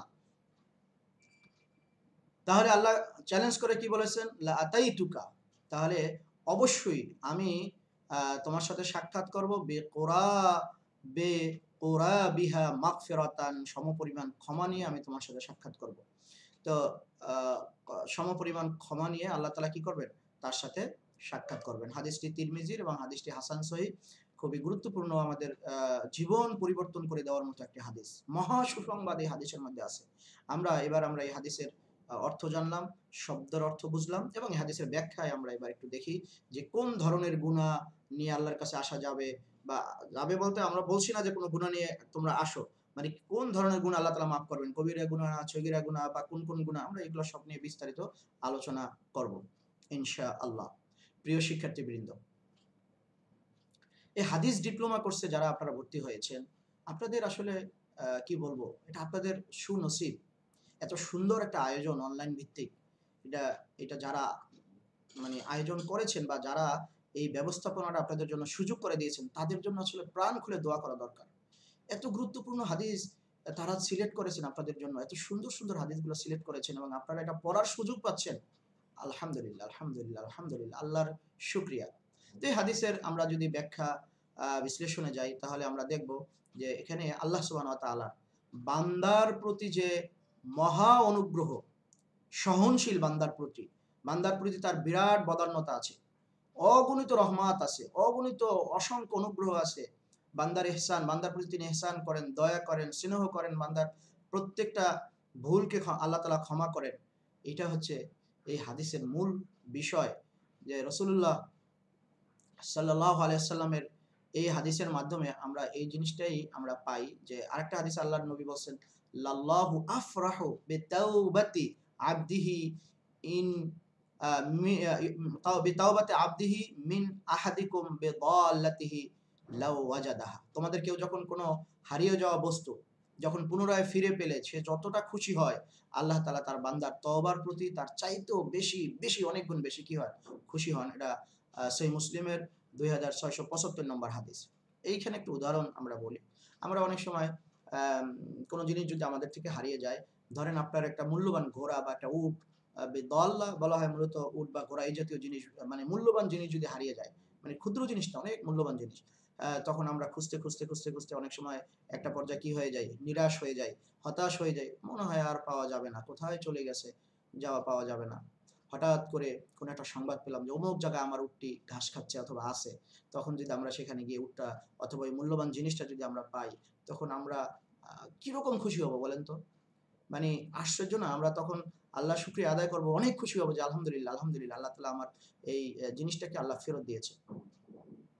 আল্লাহ তাআলা বলেন, এই হাদিসে রাসূলুল্লাহ বলছেন যে কোন বান্দা যদি আল্লাহর প্রতি ঈমান আনার পরে সে গুনাহ করতে করতে করতে করতে সে যদি মানে যখন বান্দা যখনই গুনাহ করে, তখন আসলে অ্যাকচুয়ালি সে আল্লাহর কাছ থেকে সে দূরে চলে যায়। আল্লাহর রহমত থেকে সে আস্তে আস্তে দূরে চলে যায়। তো এইরকম গুনাহ করতে করতে বান্দা যখন আল্লাহর কাছ থেকে অনেক দূরে চলে যায়, একটা পর্যায়ে যখন বান্দার মধ্যে অনুভূতি হয়, অনুভূতি সৃষ্টি হয়, আমার তো আসলে ভুল হয়ে গেছে, আল্লাহর কাছে ফিরে আসা দরকার। তাওবা মানেই হচ্ছে রুজু ইলাল্লাহ, আল্লাহর কাছে ফিরে আসা, নিজে লজ্জিত হওয়া। আমরা এটা নিয়ে সামনে আরো কথা বলব, তাওবা কিভাবে করতে হয়। হ্যাঁ? নিজেকে লজ্জিত করে আল্লাহর কাছে যখন ফিরে আসে, আল্লাহর কাছে যখন ক্ষমা চায়, তখন আল্লাহ এই বান্দার প্রতি অনেক খুশি হয়। হ্যাঁ? অনেক, অনেক খুশি হয় এবং আল্লাহ তাআলা তাকে ক্ষমা করে দেয়। আলহামদুলিল্লাহ। আল্লাহ তাআলা দেখেন কত নেয়ামত আল্লাহর, এটা আমাদের প্রতি মানে অসীম নেয়ামত। আমরা প্রতিনিয়ত কত রকমের গুনাহ করি, ভুল করে ফেলি। আমরা আগের হাদিসে বলেছি যে আমরা দেখা যায় অজান্তে মানুষের গীবাত শিকায়েত করি, বা অজান্তে মানুষের মানে ক্ষতি করে ফেলি। অনেক সময় যে ক্ষতিটা আমার দ্বারা হওয়ার কথা না, শয়তানের ওয়াসওয়াসায় পড়ে আমরা করে ফেলি। বিভিন্ন রকমের জুলুম করে ফেলি। অর্থাৎ আমি জানিও না যে আমি জালেম, আমি বুঝিও না যে আমি একজনের প্রতি জুলুম করে ফেলছি। তাই যখনই আপনার অনুভূতি হবে, জাগ্রত হবে, যাহ! আমার তো এই ভুলটা হয়ে গেছে। তখন আ যার প্রতি জুলুম করছেন তার কাছে ক্ষমা চাইতে হবে। সেটা যদি সম্পদ হয় তাহলে তার কাছে সেই সম্পদ ফেরত দিতে হবে। আর আল্লাহর কাছেও লজ্জিত হতে হবে এবং অ্যা কায়মনোবাক্যে আপনাকে ওয়াদা করতে হবে যে সামনে আমি এই ভুলগুলো করব না। তাহলে এরকম যদি কেউ তওবা করে, প্রকৃত তওবা, ইয়া আইয়ুহাল্লাযীনা আমানু তুবু ইলাল্লাহি তাওবাতান নাসুহা, খালেস তওবা। তাওবাতান নাসুহা, খালিস তওবা। মানে যেই তওবা অন্তর থেকে, অন্তঃস্থল থেকে যে তওবাটা আসে, সেরকম তওবা যদি কেউ করে, তাহলে কি হবে? আল্লাহ তাআলা তার প্রতি অনেক খুশি হবেন। যেটা আমরা আমাদের হারানো জিনিস ফিরে পেলেও আমরা যা খুশি হই, তার চেয়ে অনেক, অনেক, অনেক গুণে খুশি হন আল্লাহ সুবহানাহু ওয়া তাআলা। দেখেন, আবু আইয়ুব আনসারী রাদিয়াল্লাহু তাআলা আনহু থেকে বর্ণিত একটা হাদিস। যখন তার মৃত্যু সন্নিকটে চলে আসলো, তখন তিনি বললেন, "আমি তোমাদের থেকে একটি বিষয় এতদিন পর্যন্ত গোপন রেখেছি, যা আমি আল্লাহ রাসূল সাল্লাল্লাহু আলাইহি ওয়াসাল্লামকে বলতে শুনেছি।" কি হাদিসটা ছিল কি? "লাউলা আন্নাকুম তুযনিবুনা লা খালাকাল্লাহু খালকান ইউযনিবুনা ফায়াগফিরা লাহুম।" মাশাআল্লাহ! অনেক সুসংবাদ, অনেক গুরুত্বপূর্ণ একটা হাদিস। আবু আইয়ুব আনসারী রাদিয়াল্লাহু তাআলা আনহু বলেন, আল্লাহর নবী বলেছেন, যদি তোমরা গুনাহ না করো তাহলে আল্লাহ তাআলা এমন এক জাতিকে সৃষ্টি করবেন যারা গুনাহ করবে, এরপরে আল্লাহ তাদেরকে ক্ষমা করে দিবেন। সুবহানাল্লাহ। আল্লাহ তুমি আমাদেরকে ক্ষমা করে দাও আল্লাহ। তার মানে বোঝা গেল আদম সন্তান গুনাহ করবে, এটাই স্বাভাবিক। কারণ তার মধ্যে তার যে সৃষ্টিগতভাবে আল্লাহ তাআলা এমন কিছু সৃষ্টি করে দিয়েছেন, তার মধ্যে লোভ, লালসা, তার মধ্যে কুপ্রবৃত্তির যে লালসা, এটা তার মধ্যে আছে। সবাই এটা নিয়ন্ত্রণ করতে পারে না। সবার পক্ষে এটা নিয়ন্ত্রণ করা সম্ভব হয় না। ভুলে আর শয়তান তো আমাদের চিরশত্রু, শয়তান তো আমাদের কাছে লেগেই আছে। সে তো আমাদের চাই যে আমাদের দ্বারা যাতে গুনাহ হোক। এজন্য আল্লাহ তাআলা শয়তানের প্রতি চ্যালেঞ্জ করে মানুষকে সুসংবাদ দিয়েছে, যদি তোমরা গুনাহ না করো বান্দা, তাহলে আমি এমন এক জাতিকে আমি সৃষ্টি করব যারা গুনাহ করবে, আমার কাছে তওবা করবে, আমি আবার তাকে কি করব? ক্ষমা করব। সুবহানাল্লাহ। দেখেন এইখানে এই হাদিসটার আলোচনা একটুখানি একটা কথা বলে রাখি। সাহাবা ইকরাম আ রাসূলুল্লাহর যে একটা বাণী, বাল্লিগু আন্নি ওয়ালাউ আয়া, একটা আয়াতও যদি তোমার কাছে পৌঁছে তাহলে তোমরা সেটা মানুষের কাছে, একটা হাদিস হোক, আয়াত হোক, সেটা মানুষের কাছে পৌঁছে দাও।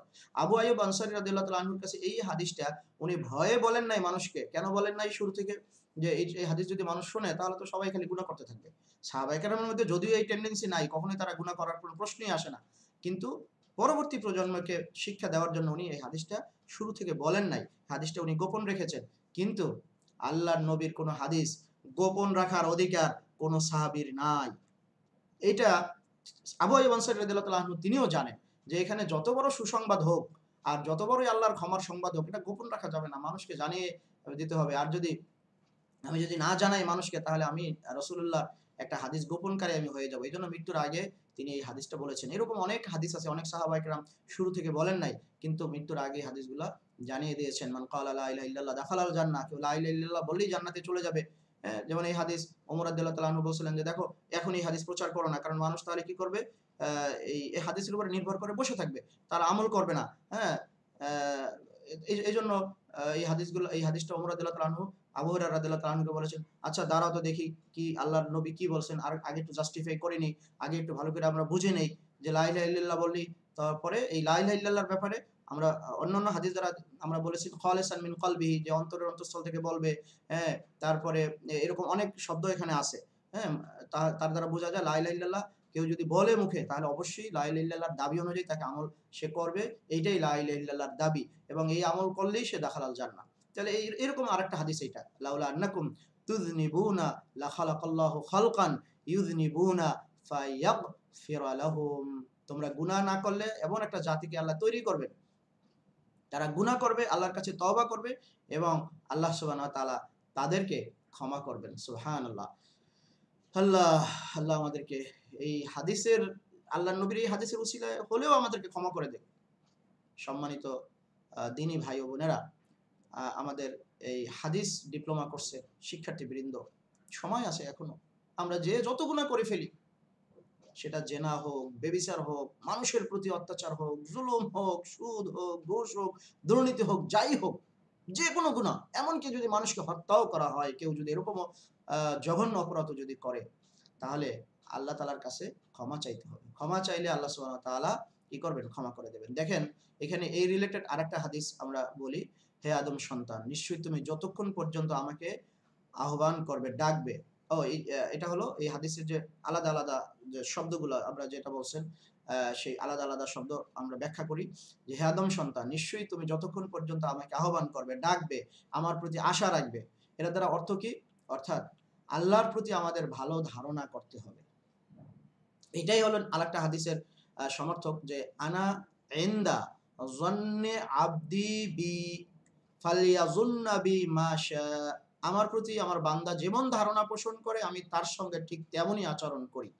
সুতরাং সে আমার প্রতি যেমন ধারণা রাখবে, আ সে যেভাবে ধারণা রাখতে চায় সে সেভাবেই আমার প্রতি ধারণা রাখুক। আমি একটু এই হাদিসটা একটু ব্যাখ্যা আপনাদেরকে করার খুব প্রয়োজন মনে করছি, যে আনা ইনদা যন্নি আবদি বি, অর্থাৎ বান্দা আমার প্রতি যেভাবে ধারণা করবে। আপনি যদি আল্লাহকে ধারণা করেন যে আল্লাহ অনেক ক্ষমাশীল, আপনাকে ক্ষমা করে দিবে, যত গুনাহই হোক, আপনি আল্লাহ সুবহানাহু ওয়া তাআলাকে এই স্তরে বা এই মর্যাদায় আপনি মনে করেন, তাহলে আল্লাহ আপনাকে ক্ষমা করে দিবেন।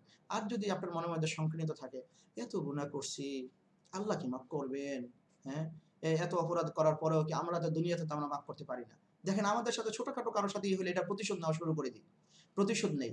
আমরা কি করি, তাকে যে কোনোভাবে হেনস্থা করি, সুযোগ পাইলেই তার থেকে আমরা সেটা প্রতিশোধ নেই। তো এইরকম তো আল্লাহ না, আল্লাহ তো প্রতিশোধ পরায়ণ না, আল্লাহ ক্ষমাশীল। প্রতিশোধ নেবেন আল্লাহ পরকালে কাফেরদের থেকে, যে তোমাদেরকে এত সুযোগ দিয়েছি তারপরে সুযোগটা কাজে লাগাও নিয়ে। দেখো তখন চূড়ান্ত পর্যায়ে আল্লাহ তালা প্রতিশোধ দেবেন। কিন্তু আল্লাহ তালা বান্দাকে বিপদে ফেলতে চান না, আল্লাহ তালা বান্দাকে গুনার মধ্যে রাখতে চান না। এই জন্য আমাদের আল্লাহর প্রতি আলহামদুলিল্লাহ সর্বোচ্চ ধরনের ভালো ধারণা থাকতে হবে। তাহলে আল্লাহ আমাদেরকে সেই ধারণা অনুযায়ী আমাদের সাথে কি করবেন, আমাদের সাথে আচরণ করবেন, আমাদেরকে সেভাবে প্রতিদান দিবেন। যেমন আমি একটু উদাহরণ দিয়ে বলি। সাপোজ আমরা গুনাহের কথা তো বলছি, যেমন আপনার একটা সন্তান দরকার, পুত্র কন্যা যেটাই হোক, একটা সন্তান দরকার। তার মানে আপনাকে ধারণা করতে হবে আল্লাহ তালার কাছে চাইলে অবশ্যই অবশ্যই আল্লাহ সুবহানাহু ওয়া তাআলা যদি এর মধ্যে কল্যাণ থাকেন, অবশ্যই আপনাকে আল্লাহ তাআলা দিবেন। এই দৃঢ় ধারণা নিয়ে যখন আপনি আল্লাহর কাছে কোনো কিছু চাইবেন, তখন অবশ্যই আল্লাহ দিবেন। আর যদি মনে করেন এত চাওয়ার পরেও আল্লাহ দেন নাই, তাহলেও আল্লাহর প্রতি এরকম ধারণা রাখতে হবে যে এর মধ্যে অবশ্যই অবশ্যই কল্যাণ নিহিত আছে, যেই কারণে আল্লাহ আমাকে দেন নাই। দেখেন অনেক মানুষ অনেক চেষ্টা করার পরেও কিন্তু তার ধন সম্পদ হয় না। আরে বাবা, সারাদিন রিক্সাওয়ালারা, মানে আমি তাদেরকে পেশাকে ছোট করছি না, উদাহরণ দিচ্ছি। সারাদিন রোদের মধ্যে যে পরিমাণ পরিশ্রম কষ্ট করে, আলহামদুলিল্লাহ হালাল রিজিকের জন্য তারা কষ্ট করে। হ্যাঁ, এই লোকগুলা ৫০০ বছর আগে জান্নাতে যাওয়ার সুযোগ আছে, যদি তারা আল্লাহর বিধান অনুযায়ী চলে। তাহলে এই লোকগুলো এত কষ্ট করে, সব রিক্সাওয়ালা ভাইদের কি ভাগ্যের পরিবর্তন হয়ে যায়? হয় না। তার মানে বোঝা গেল আপনি পরিশ্রম করলেই যে আপনি পাবেন তা না। তবে আল্লাহর প্রতি সৎ ধারণা রেখে আপনি পরিশ্রম করবেন, এবং আপনি যদি মনে করেন এর মধ্যে কোনো কল্যাণ বরকত আছে, তাহলে আল্লাহ অবশ্যই আপনার ভাগ্য পরিবর্তন করে দিবেন। আর যদি কোনো কারণে আল্লাহ না দেন, তাহলে সেটার ব্যাপারেও আল্লাহর প্রতি ভালো ধারণা করতে হবে, যে আলহামদুলিল্লাহ আল্লাহ দেন নাই, তার মানে বোঝা গেল এটার মধ্যেই কল্যাণ আছে। অনেক মানুষ আছে না, ধন সম্পদ পেলে বিগড়ে যায়, খারাপ হয়ে যায়, তার সন্তান নষ্ট হয়ে যায়, অথবা সে নিজে দুর্নীতিবাজ হয়ে যায়, অথবা সে নিজে জালেম হয়ে যায়। আল্লাহ তালা তো এইসব এইসব থেকে আপনাকে হেফাজত করেছেন। তার মানে বোঝা গেল কি, বোঝা গেল আল্লাহ তালা সম্পদ, ধন সম্পদ, সন্তান সন্ততি দিয়েও আমাদেরকে পরীক্ষা করেন। ওয়ালানাবলুয়ান্নাকুম বিশাইইম মিনাল খাউফি ওয়াল জু'i ওয়া নাকসিম মিনাল আমওয়ালি ওয়াল আনফুসি ওয়াস সামারাত ওয়া বাশশিরিস সাবিরিন। আল্লাহ তাআলা আমাদেরকে পরীক্ষা করেন বিভিন্ন মাধ্যমে। হ্যাঁ, আমাদের ধন সম্পদ নিয়ে যেতে পারে, আমাদের সন্তান সন্ততি, বাবা মা তাদের মৃত্যুর মাধ্যমে, ইভেন নিজেরও মৃত্যু হয়ে যেতে পারে। ওয়ানাকসিম মিনাল আমওয়াল ওয়াল আনফুস ওয়াস সামারাত, শস্য ক্ষেতের যে এগুলো ধ্বংস হয়ে যেতে পারে, এগুলা অবশ্যই সাবিরিন। সর্ব অবস্থা আমাদেরকে বলতে হবে ইন্না লিল্লাহি ওয়া ইন্না ইলাইহি রাজিউন। আল্লাহ, আমরা আপনার জন্যই নিবেদিত, আপনার কাছে আমরা ফিরে যাব। আল্লাহুম্মা আজুরনি ফি মুসিবাতি। আল্লাহ, আপনি আমাদেরকে যে এই মুসিবত দিয়েছেন, এই মুসিবতের প্রতিদান দেন। ওয়াখলুফলি খায়রাম মিনহা, এবং আপনি এর চেয়ে উত্তম কিছু আমাদেরকে দান করেন। এই সুধারণা নিয়ে যখন আল্লাহর কাছে আপনি যে কোনো মুসিবতে আপনি আল্লাহর কাছে বলবেন, আপনার আল্লাহর রাসূল বলছেন যে তার প্রতি আল্লাহ তাআলা উত্তম কিছু দেবেন না, এটা হতেই পারে না। অতএব প্রিয় শিক্ষার্থীবৃন্দ, আল্লাহর প্রতি আমাদের আহ, যে সুধারণা, সুন্দর ধারণা আমাদের করতে হবে, যে আল্লাহ অবশ্যই আমাকে ক্ষমা করবেন, আল্লাহ অবশ্যই আমাকে তার রহমতের ছায়ায় আবৃত করে নেবেন, আল্লাহ অবশ্যই আমাকে তার রহমতের দ্বারা আমাকে মাফ করে দিবেন। এই ধারণা নিয়ে আল্লাহর কাছে ক্ষমা চাইতে হবে, তাহলে আল্লাহ ক্ষমা করবেন।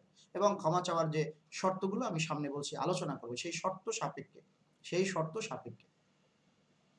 এরপরে রাসূলুল্লাহ বলছেন, বান্দা যখন কোনো গুনাহ করে এরপরে লজ্জিত হয়ে সে বলে, হে আমার রব, আমি গুনাহ করেছি, আমাকে ক্ষমা করে দিন, আপনি ব্যতীত কেউ ক্ষমা করার কেউ নাই। তখন আল্লাহ তাআলা বলেন, আমার বান্দা এটা বিশ্বাস করে যে তার এমন একজন রব আছে যিনি গুনাহ ক্ষমা করেন।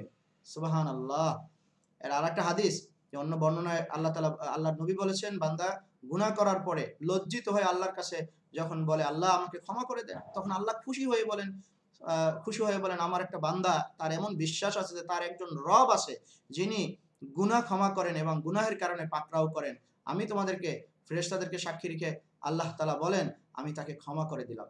এরপরে সে একই কাজ যখন দ্বিতীয়বার করে, একই গুনাহ, তখন দ্বিতীয়বার যদি সে করে, আল্লাহ তাআলা বলেন এবং এরপরে যদি ক্ষমা চায়, প্রত্যেকবারে আল্লাহ বলেন, তোমরা যা ইচ্ছা করো, তুমি যাই কিছু করো, আমি তোমাকে ক্ষমা করে দিলাম। অর্থাৎ যখন তুমি গুনাহ সংগঠিত করার পরে ক্ষমা প্রার্থনা করবে, আমি তোমার গুনাহ আমি কি করে দেব, ক্ষমা করে দেব। সুবহানাল্লাহ। কত বড় সুসংবাদ প্রিয় শিক্ষার্থীবৃন্দ। এত বড় সুসংবাদ আল্লাহ আমাদেরকে দিয়ে রেখেছেন, অথচ আমরা এই হাদিস ডিপ্লোমা কোর্স না করলে আমরা হয়তো বুঝতেই পারতাম না যে এত সুন্দর সুসংবাদ আল্লাহ আমাদেরকে দিয়েছে। আল্লাহ সুবহানাহু ওয়া তাআলা আমরা যতবার গুনাহ করব, ততবার আল্লাহর কাছে যদি আমরা তওবা করি, ততবার যদি আমরা আল্লাহর কাছে যদি ক্ষমা চাই, আল্লাহ বলবেন আমি তোমাদেরকে ততবার ক্ষমা করে দেবো। ওয়ালা উবালি, তোমাদেরকে ক্ষমা করার ব্যাপারে আমি কোনো কাউকে পরোয়া করি না। আমার কোনো জবাবদিহি করতে হয় না। কেন অমুককে ক্ষমা করেছেন? আমি চাইলে আ ফাঁসির কাস্টে ঝুলন্ত আসামিকে ক্ষমা করতে পারি।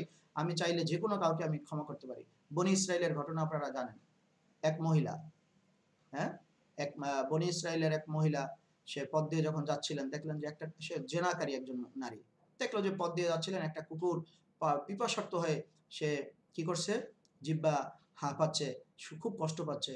তার পায়ের মোজা অথবা যেকোনো একটা কাপড়ের কথা বলা হয়েছে, যে কাপড় ভিজিয়ে তাকে পানি পান করিয়েছেন। আল্লাহ তাআলা এর উসিলায় তাকে ক্ষমা করে দিয়েছেন।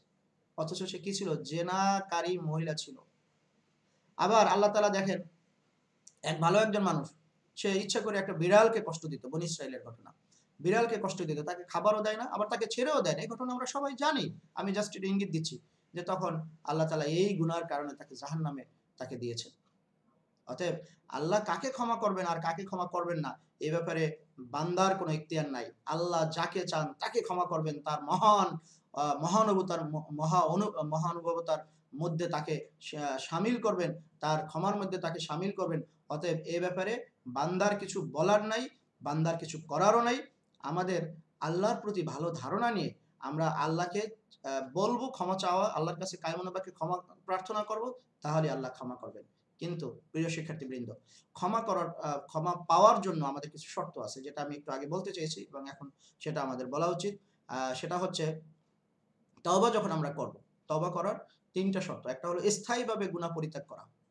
আমি যে গুনাহটা আমি করি, সাপোজ আপনাদের মধ্যে কেউ মনে করেন, কেউ আল্লাহ মাফ করুক, কেউ গান শোনার অভ্যাস আছে। বাজনা দিয়ে, হারাম ইন্সট্রুমেন্ট দিয়ে গান শোনার কি আছে? অভ্যাস আছে। তাহলে আপনি চাচ্ছেন যে আল্লাহর কাছে ক্ষমা চাইতে, যে আল্লাহ, যারা এই দুনিয়ার জীবনে যারা গান করে বা গান শোনে, পরকালে তারা কিন্তু এই জান্নাতের যে পাখিদের আওয়াজ, পাখিদের গান, জান্নাতের যে সুমিষ্ট গান আপনার জন্য আমার জন্য আল্লাহ তাআলা রেখে দিয়েছেন, সেটা কিন্তু আমি শুনতে পাবো না। তাহলে আপনি এই হাদিস শোনার পরে আপনি মনে করলেন যে গান বাজনা থেকে আপনি ফেরত আসবেন। তাহলে স্থায়ীভাবে এই গুনাহ ত্যাগ করতে হবে। আলহামদুলিল্লাহ, আজকে থেকে আমরা নিয়ত করি যে আমাদের যে ছোট বড় যেকোনো গুনাহ যেগুলো আছে, আমরা ইনশাআল্লাহ এগুলো থেকে কি করব? আমরা ত্যাগ করব। স্থায়ীভাবে আমাদের ত্যাগ করব। দৃঢ় নিয়ত করতে হবে। দৃঢ় নিয়ত করার পরে যেটা ঘটে গেছে সেই বিষয়ে আমাদের লজ্জিত হতে হবে। আমাদেরকে কি করতে হবে? আল্লাহ সুবহানাহু ওয়া তাআলার কাছে ক্ষমা চাইতে হবে। লজ্জিত হয়ে ক্ষমা চাইতে হবে।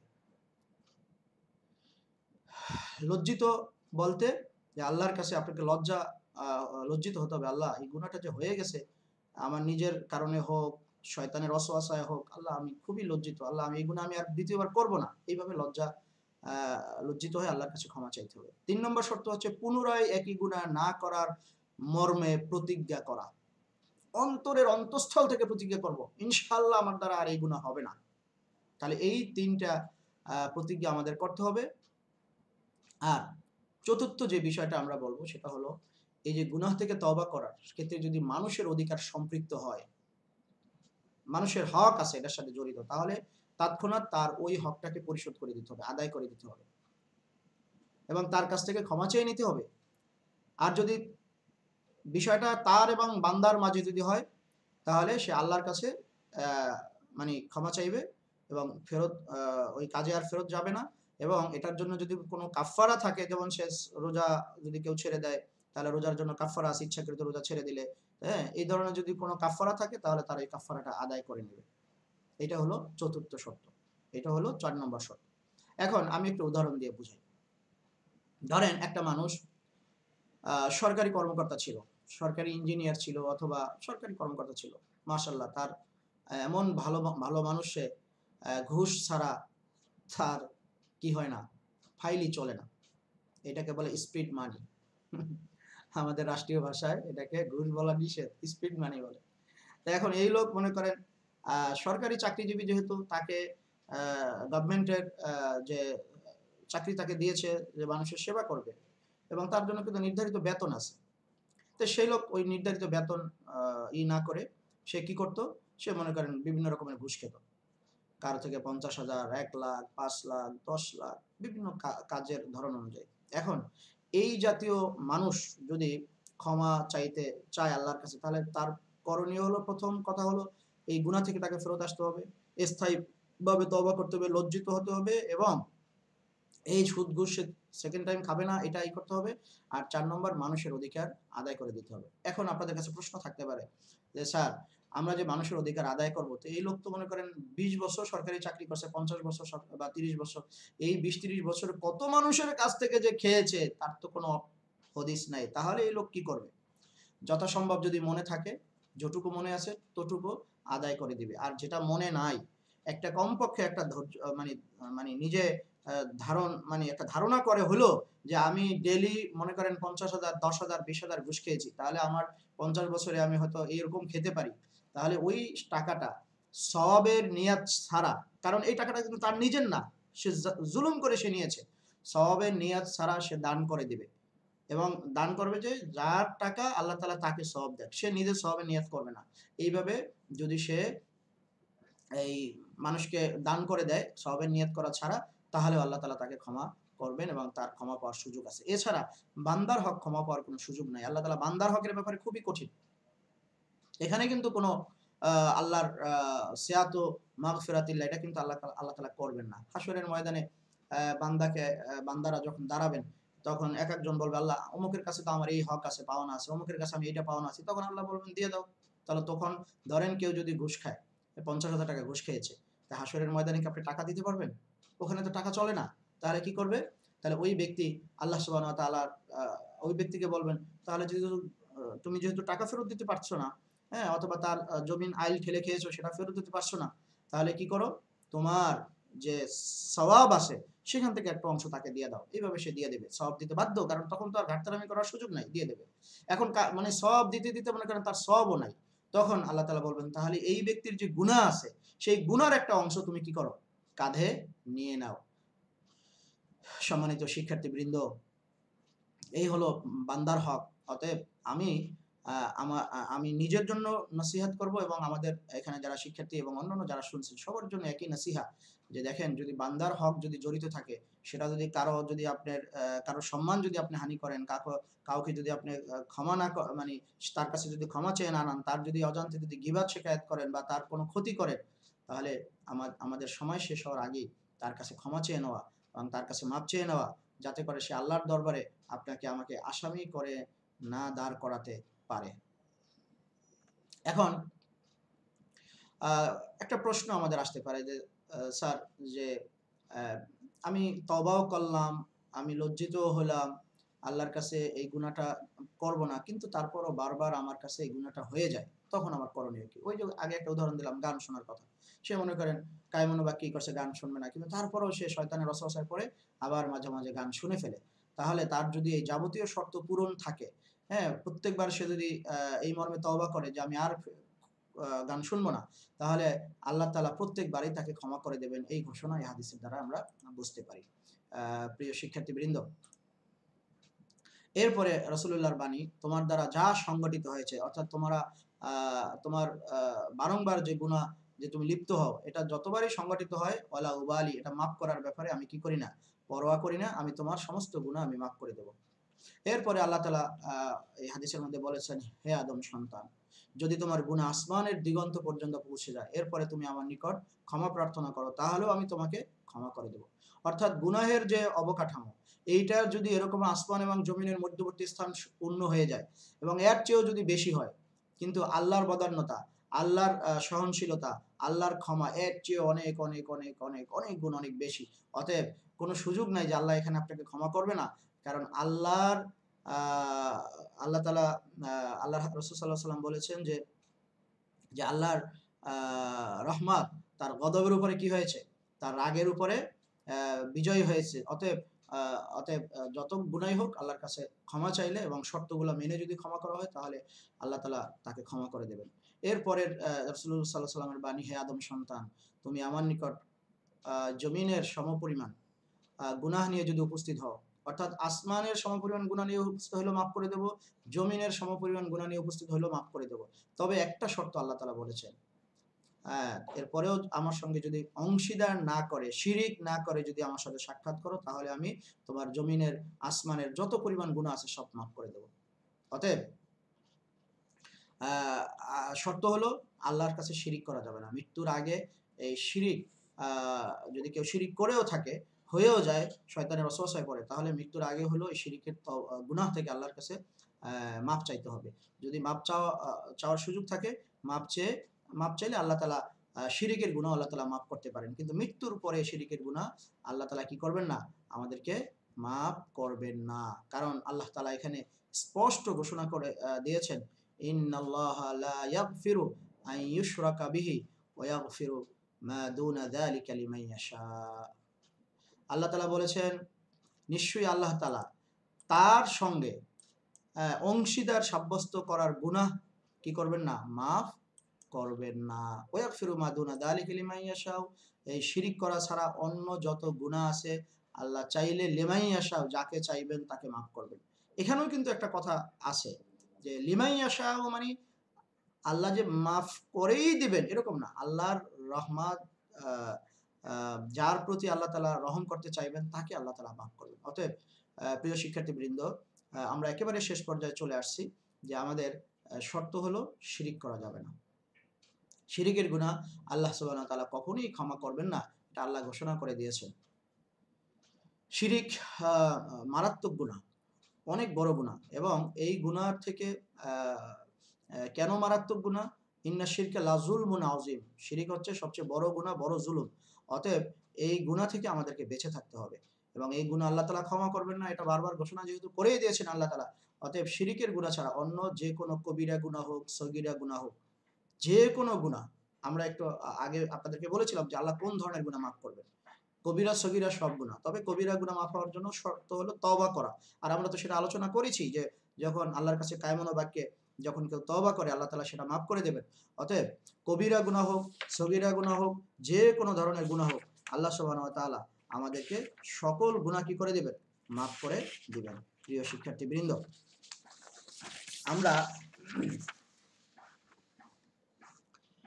রাসূলুল্লাহ সাল্লাল্লাহু আলাইহি ওয়াসাল্লামের একটি হাদিস আমরা যদি এখানে দেখি, মা আসাররা মান ইস্তাগফারা ওয়া ইন আদা ফিল ইয়াউমি ৭০ মাররা। যে ব্যক্তি গুনাহ করার পরপরই ক্ষমা চায়, সে বারবার গুনাহকারীর হিসাবে গণ্য হবে না, যদিও সে দৈনিক ৭০ বার ওই কাজে লিপ্ত হয়। হাদিসটি যঈফ। সুনানে আবু দাউদের ১৫১৪ নম্বর হাদিস, সুনানে তিরমিজির ৩৫৫৪ নম্বর হাদিস, মিশকাতুল মাসাবির ২৩২৪ নম্বর হাদিস।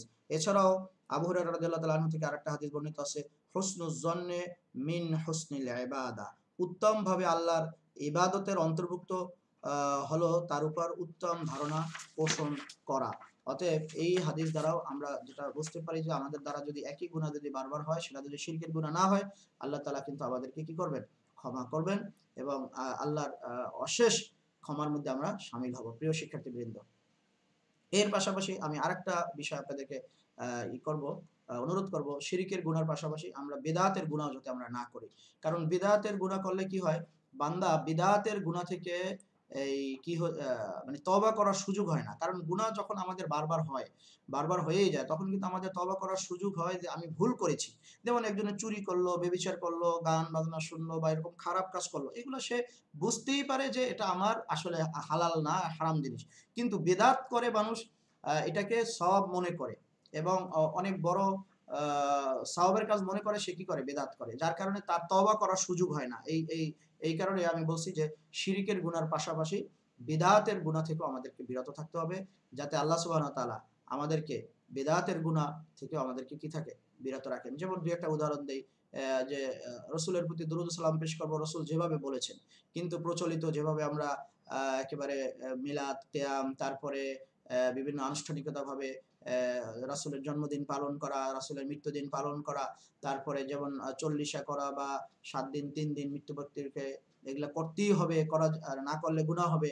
এইরকম যদি কেউ ধারণা করে, অথবা কোনো ইবাদত বাড়িয়ে করা বা কোনো ইবাদত কমিয়ে করা, এরকম বিভিন্ন রকমের যে পদ্ধতিগুলো আছে বেদাতের, এই বেদাত অর্থাৎ ইবাদত সওয়াবের নিয়তে এমন কোনো ইবাদত করা যে ইবাদতগুলো আল্লাহ এবং আল্লাহর রাসূল বা সাহাবায়ে কেরামের যুগে এগুলো ছিল না এবং শরিয়া এটাকে অনুমোদন করে নাই। এরকম কাজগুলাই হচ্ছে মূলত বিদআত। অতএব আমরা চেষ্টা করব শিরিকের গুনার পাশাপাশি বেদাতের গুনাহ থেকেও আমরা যাতে বিরত থাকতে পারি। কারণ বেদাতের গুনাহ যাতে আমাদের দ্বারা যদি হয়ে যায় আমরা তওবা করার সুযোগ পাবো না। আল্লাহ সুবহানাহু ওয়া তাআলা আমাদেরকে আল্লাহ রাব্বুল আলামিনের এই মহা যে সুসংবাদ, ক্ষমার যে মহা সুসংবাদ, এই মহা সুসংবাদে আমাদেরকে শামিল হওয়ার তৌফিক দান করুক। আমাদের গুনাহগুলো আল্লাহ তাআলা মাফ করে দিক। আমরা যাতে প্রকৃত তওবা করে প্রকৃতভাবেই আল্লাহর দরবারে আমরা বেগুনাহ হয়ে আমরা যেন উপস্থিত হতে পারি এবং গুনাহ নিয়ে যাতে আল্লাহর দরবারে আমাদের কাছে উপস্থিত হতে না হয়, আমরা সেজন্য চেষ্টা করব। সেজন্য আমি আল্লাহর কাছে আমরা কায়মন বাক্যে আমরা তাওবা করব, ইস্তেগফার করব, বেশি বেশি আস্তাগফিরুল্লাহ পড়ব, বেশি বেশি আল্লাহর কাছে লজ্জিত হব। কারণ আমরা কেউই গুনাহ থেকে মুক্ত না। আপনি বড় আলেম বলেন, ছোট আলেম বলেন, ছাত্র বলেন, শিক্ষক বলেন, দুনিয়ার সমস্ত মানুষ কোনো না কোনো গুনাহের মধ্যে তারা লিপ্ত হয়ে যায়। কেউ জেনে শুনে করে, কেউ না জেনে করে, কেউ শয়তানের ওয়াসওয়াসায় পড়ে বা কেউ হয়তো অজান্তে জানেই না যে তার গুনাহ হয়ে যাচ্ছে। আমরা রাস্তাঘাটে হাঁটতে, চলতে, ফিরতে কত রকমের গুনাহ হয়ে যাচ্ছে। আল্লাহ সুবহানাহু ওয়া তাআলা এই সমস্ত গুনাহ থেকে আমাদেরকে মাফ করুক। আল্লাহ সুবহানাহু ওয়া তাআলা গুনাহ মাফের অনেকগুলো ওয়ে আমাদেরকে বলে দিয়েছেন। যখন উযু করি, উযু করলে আমাদের গুনাহগুলো মাফ হয়ে যায়। এক নামাজ আরেক নামাজের মধ্যবর্তী সময়ে গুনাহগুলো মাফ হয়ে যায়। এক জুমা আরেক জুমার মধ্যবর্তী সময়ে গুনাহ মাফ হয়ে যায়। তারপরে এক রমজান আরেক রমজানের মধ্যবর্তী গুনাহ মাফ হয়ে যায়। হজ করলে তাকে আল্লাহ তাআলা কাইয়াউমিন ওয়ালাদাতু উম্মু, যে একেবারে নিষ্পাপ সদ্য জন্ম নেওয়া নিষ্পাপ শিশুর মতো গুনাহ মাফ হওয়া ব্যক্তির মতো হয়ে যায়। তাহলে এরকম বহুত ওসিলা আল্লাহ তাআলা আমাদেরকে দিয়েছেন। এত ওসিলা পাওয়া সত্ত্বেও যদি কেউ গুনাহ মাফ না করে আল্লাহর কাছে গুনাহ নিয়ে উপস্থিত হয়, তার চেয়ে হতভাগা আর কেউ নেই। আল্লাহ তাআলা তারপরেও বলেছেন, যদি শিরিক না করে পাহাড় পরিমাণ, আসমান পরিমাণ গুনাহ নিয়েও যদি আমার কাছে উপস্থিত হও, তবুও আমি তোমাদেরকে এর চেয়েও বেশি পরিমাণ ক্ষমা নিয়ে আমি তোমার সাথে সাক্ষাৎ করব। আসলে এটা একমাত্র আল্লাহর রহমত ছাড়া, আল্লাহ রহমান এবং রহিম, আল্লাহ গফুর, আল্লাহ গাফফার, আল্লাহ সত্তার, আল্লাহ করিম, এই যে আল্লাহর এইসব যে সুন্দর সুন্দর আসমাউল হুসনার যে সুন্দর সুন্দর নামগুলো আছে, এগুলো একমাত্র আল্লাহর এই নামেরই কি বরকত। এই নামের উসিলায় আল্লাহ আমাদেরকে মাফ করে দেবেন, এই আশা আমরা আল্লাহর প্রতি করব। আল্লাহর প্রতি আমরা সুধারণা করব। আল্লাহ যাতে আমাদেরকে ক্ষমা করে দেন, আল্লাহ যাতে আমাদেরকে তার তার অফুরন্ত নিয়ামত জান্নাতে আমাদেরকে শামিল করেন। আমাদের এই হাদিস ডিপ্লোমা কোর্সের যত শিক্ষার্থী আছে এবং এর সাথে যারা জড়িত আছেন, যেসব উস্তাদগণ আছেন, তারা সহ দুনিয়ার সকল মুসলিম নারী পুরুষ সবাইকে যাতে আল্লাহ তাআলা ক্ষমা করে দেন এবং যারা ইতিপূর্বে মারা গেছেন এবং এখনো যারা জীবিত আছেন এবং যারা ভবিষ্যতে যারা মারা যাবেন, সবাইকে, সমস্ত আগত এবং অনাগত সমস্ত মানুষকে আল্লাহ যাতে ক্ষমা করে দেন।